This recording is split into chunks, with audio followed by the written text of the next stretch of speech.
If there's one ability in Warframe that reigns above all else, it is without a doubt speed. Speed buffs increase your DPS, allow you to get from point A to point B, from reloading faster, swapping weapons, melee speed, fire rate, sprint speed, slide speed, etc. Parkour velocity even. Just by having one speed buff, you make the playing experience leagues better than most Warframes. It is by far the most versatile buff to have, and in my opinion also the most fun. Today I wanted to cover the 3 Warframes that I believe to be the most iconic speedsters in the game. Not necessarily the fastest Warframes by any means. We're not going to be talking about the Wukongs, the Titanias, the Sarens, Zephyrs, blah blah blah. I'm talking about the 3 Warframes that I believe fit the speedster role, not only from a gameplay standpoint pretty well, but also in their theme. I mean, how well can you realistically fit into a speedster role within the game with this many characters? So yeah, we're not going over the best, just purely looking at these characters for fun and what separates them from each other and why they're all individually fun to play in their own way, and then I'm going to show you some builds and setups. And what better place to start than with the OG speedster of Warframe, Octane. Volt definitely passes the vibe check for being a speedster. He's basically the Flash, he's themed around electricity, he has an ability called speed, and his playstyle has become extremely mobile over the years. In the past it wasn't really viable to do his whole Riot Shield playstyle, but with the quality of life upgrades he's received over the years, Volt is an absolute speed demon right now and has the survivability to boot. I'm using the augment with his first ability for insane DPS, and synergies with melee influence. His second ability, speed, scales off of power strength and gives you increased movement speed, reload speed, and melee speed. This combines perfectly with his third ability, electric shield. Whilst you can place multiple of these down at once for a defensive playstyle, I much prefer to pick it up and run around and use it as a riot shield. This also boosts your crit damage and gives you bonus electric damage when you shoot through it. And finally we have his ult discharge. It's good for low level mob clearing, has a decent augment for shields, and is good for overall CC, but with how good Volt's electric shield has become, and the way he caters towards a mobile playstyle, I much prefer removing this ability for most builds. And I can't lie, Volt has been one of my favourites for years now. The mobile playstyle keeps you on your toes, and it synergizes super well with shield gating. He just feels exciting to play. His survivability isn't really on the nose and super overpowered, managing any form of CC and shield gating for the most part, considering it's probably not the best to run health mods on him, and trying to angle out your enemies with your shield so they only hit you from the front. I absolutely love a run and gun playstyle on Volt, but I also really enjoy the quick melee builds he has. But in recent years some weapons have come out, and one weapon in particular has me really enjoying Volt right now. This is probably my favourite build at the moment, and that is the melee influence build with the Inadem. The Inadem combines the best of both worlds. You have an insane melee weapon that also shoots out projectiles. This goes incredibly well with his first ability, Augment Shock Trooper, and just turns Volt into this mobile ranged blender. You'll be zooming from room to room, just lighting up entire hordes of enemies, and it is so unbelievably satisfying. And here's the build setup. So I'm starting off with a couple of Talforged Crimson Shards for some ability strength. These are completely optional, you don't need it, I just like going a bit faster. Getting into the build, we have Brief Respite and Arcane Aegis, Fast Deflection and Vigilante Vigor, and Rolling Guard for our survivability. I really like this as a shield setup. You don't have to go with the shield recharge mods, you could just go with a bit more of a standard shield cape build, maybe Catalyzing Shields for example, or Augmented for some extra strength. Shock Trooper for our electric damage buff on R1, Prime Shot Footed because it makes the game way better to play, Archon Stretch because obviously Volt is electric ability based, so this is perfect mod for him, and it counteracts a bit of the Narrow-Minded range loss, Narrow-Minded for duration, Transient Fortitude for strength, and Prime Flow for energy. And then we've subsumed Nourish. Nourish gives us way better energy efficiency, and it gives us the ability to use viral damage, meaning that we can mod our melee weapon for something different. Onto the Inadem build. Discipline's Merit for our Tennokai, Condition Overload because we're using a bunch of different status types here, Prime Reach for range, Prime Pressure Point for damage, your Smite mod of choice, please don't bully me, I don't have the Prime ones, Dispatch Overdrive for even more movement speed, Spring Loaded Blade for more range, and then we're running gas damage, and we're not using electricity on here to proc melee influence, and that is of course due to our first ability and the mod Shock Trooper. You can also do electric damage by shooting your projectiles through the shield. The Shock Trooper gives you so much electricity damage, it's definitely worth using, and this is of course going to proc your melee influence. But another important piece of the puzzle is the Argonac, and all you need on this is this mod right here. The Amalgam mod allows your daggers to reduce enemy armor per hit, and this also applies to the projectiles that you get when you are melee attacking in the air with the Inadem. And here are my choices for the Incarn form of the Inadem as well. You don't need Zenerate because you are using Nourish. so personally I probably recommend Madurai. And then I really enjoy the Nautilus for a companion setup, so that way I can group enemies up and make use of the gas damage explosions, because the more enemies that you're hitting with your gas damage melee, the more damage it does, because you'd be stacking procs everywhere. Hey, you there! If you're enjoying the video so far, please feel free to like the video and drop a sub on the channel. Your support is greatly appreciated and it does wonders for me. Anyways, back to the video.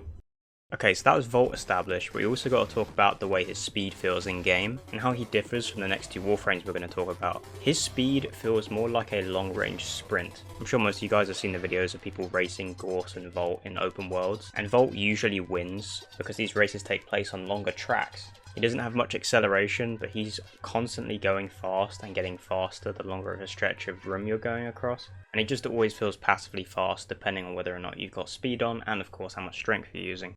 Now we're going to move on to the second frame of the video, which is of course Gus. What is this fucking frame called? Now I was never expecting a release of a frame that was themed around being quick, because in the back of my mind I just thought Volt as being the speedster. So when Gorse dropped, it was actually a really nice surprise. And they somehow put a frame in the game that feels like his own speedster in comparison to the OG. His playstyle is insane. Everything is so quick, you are constantly active and on the move. The game requires you to be moving in order to build up your battery to make your skill stronger, and he does feel extremely different from Volt. Whilst Volt is good in long distance runs and always passively fast, Gorse is more of a drag racer. Your first ability has insane acceleration, and whilst in long distance you may not go quite as fast, in short range bursts you can dash across rooms extremely quickly. And you'll be doing this 24/7 because of the benefits it has. Of course, like with all of these frames, it makes you harder to hit, but it also increases your battery, which in turn makes your other skills stronger. Second ability, of course, gives him damage resistances, but it doesn't feel like the type of tankiness that makes him feel like less of a speedster, and that's because you have to stay active in order to increase that damage resistance. Thermal Sunder is a crazy good AoE and armor strip when you combine both the fire and the cold versions, and does a hell of a lot of damage and scales surprisingly well. And his fourth ability, Redline, of course makes you faster in every single way, better reload speed, swat speed, movement speed, and of course your fire rate and your melee speed. Now normally I would show you guys a setup featuring weapons as the primary source of damage for Gorse, but recently I got my hands on the Nami Solo Incarnon, and I've always been a fan of this weapon and it kind of fell off over the years, but after I tried this in combination with Gorse, you can see the result in the background in this long survival. It just absolutely shreds, and I have to show you guys this setup. But I'll also show you my dual Toxis build, because not only is that weapon completely busted, but on Gorse it just takes it to a whole new level. And here is the build. Now it's worth noting, this is a Shieldgate build, but normally I actually wouldn't be using Vigilante Vigor and Fast Deflection, as before I made this build I used to run Arc of Vitality and Adaptation. So if you're not a fan of shield gating and shield recharge, just throw these two in, and especially Arc of Vitality because it's going to give you better heat procs on your third ability. Griff Respire and the Aura for shield gating because we are casting our abilities a lot, especially our first and our third. Prime Shield Footed again, Streamline, Prime Flow and Energize for energy efficiency. We don't really need Energize in here because we're using Arc on Stretch for our range, but also we're using the Doriga as a companion. The electric from the Doriga's ability actually counts towards this, so it'll give us energy regen. And combine that with Augur Reach for more shield gating and of course better range that counteracts a loss from Narrow-Minded, and Prime Continuity for duration. Then Vigilante Vigor and Fast Deflection for shield regen, which is going to go really nicely with Arcane Aegis. That combined with Brief Respite, and this build is borderline unkillable. Here's the Dual Toxis build if you are interested, even though I wasn't using it in the gameplay in the background, but the build of course we're here for is the Nami Solo setup. I am using a Riven here, but just replace this with Prime Fury or Berserker because this is mainly replacing our attack speed, but trust me, this build will perform completely fine without Riven, just throw in Prime Fury instead. Prime Reach for range, then we're running Viral and Electricity so you can proc Melee Influence, Walking Shower and Blood Rush for our crit setup, and then Condition Overload because we're proccing a bunch of effects. And then of course Opportunities Reach, just any Tennokan mod of your choice. And then here's my picks for the Nami Solo's evolutions.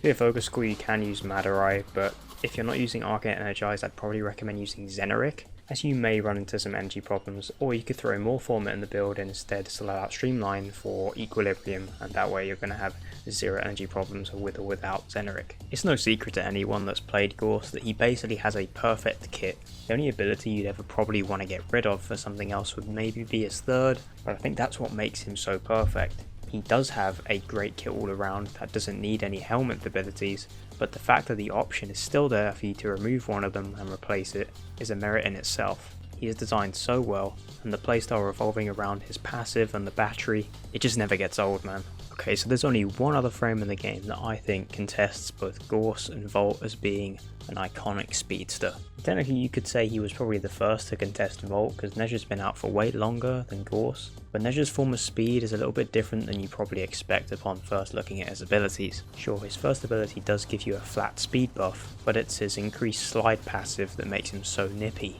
Whilst Gorse is more of a dashing Warframe with really good acceleration, and Volt being a fast sprinter, Nezha is more like a rally car. He just drifts everywhere as you slide, and when you throw in at least one of the slide mods available, it makes him a lot faster than you think upon first glance. Sure, your FOV doesn't go all crazy, so it may look a bit slower, but when you're sprinting around with a solid speed boost as well as mashing your slide button, you have Mark 1 speed across good distance and crazy good acceleration. Is it a bit hard to control? Sure, but honestly if you don't like this passive, that's a bit of a skill issue on your part. I personally feel like it's a bit of a disservice to not use this ability to its full strength, because Nezha's overall kit kind of turns him into a quick fireball tank. Think about it, he's got flames coming out of his arse 24/7, proccing enemies left, right, centre and debuffing them. He's moving quick, he's hard to hit. When he does get hit, he's got an insanely good damage reduction capability with the Halo. His 4th ability has good CC, but we won't be using it today. And his 2 is one of the most underrated debuffs in the entire game.